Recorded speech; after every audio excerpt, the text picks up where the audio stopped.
అదేదో municipal elections ముందు చేయలేదు చూడండి వెలుగుమట్ల విషయంలో కూడా. ఇంత ఘోరంగా అంటే కొంచెమన్నా మానవత్వం అని ఉండదా?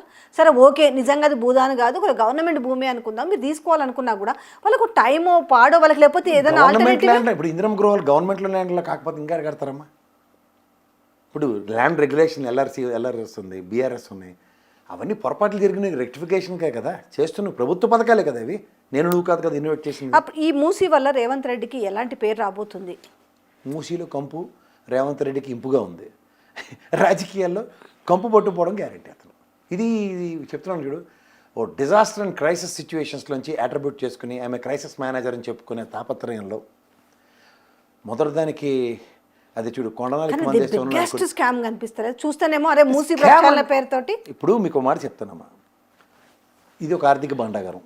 ఫస్ట్ థింగ్ ఇక్కడి నుంచే డబ్బులు వెళ్తున్నాయి ఢిల్లీకి. వాళ్ళు ఏం చేస్తున్నారంటే ఇంకెవడో అంత అథారిటీ కాంపిటెంట్ అథారిటీ ఉండగానే ఇప్పుడు మొన్నటిదాకా కోమటిరెడ్డి విషయాలు ఇలాంటివన్నీ చర్చనీయాంశాలు అవుతున్నప్పుడు ఈ సీరియస్నెస్ని డౌన్ సైజ్ చేయడానికి 25 లక్షల కోట్లు ఒక హ్యూజ్ ఫిగర్ చూపిస్తున్నాడు. సో హ్యూజ్ ఫిగర్తో ఏంటంటే తప్పు అనే చిన్న గీతాన్ని సవరించడానికి పెద్ద గీత అన్న లైన్ ఉందనుకో, వాళ్ళకి పర్మనెంట్ సొల్యూషన్స్ అన్నవి వస్తాయి రావు అన్నది తాత్కాలిక ఉపశమనాలు. ఇది ఆ కాంగ్రెస్లో అంత మెచ్యూరిటీ లెవెల్స్ ఉన్న వాళ్ళు లేడు అక్కడ. రాహుల్ గాంధీకి చిన్నపిల్లడు, ఆయనకి ఇప్పటికీ కూడా చిన్నపిల్లడు ఆయన. ఆ బాలబొప్పికి ఏంటి తెలియదు అని చేత వీళ్ళు ఇష్టారాజ్యంగా వీళ్ళు ఆడింది ఆట పాడింది పాట.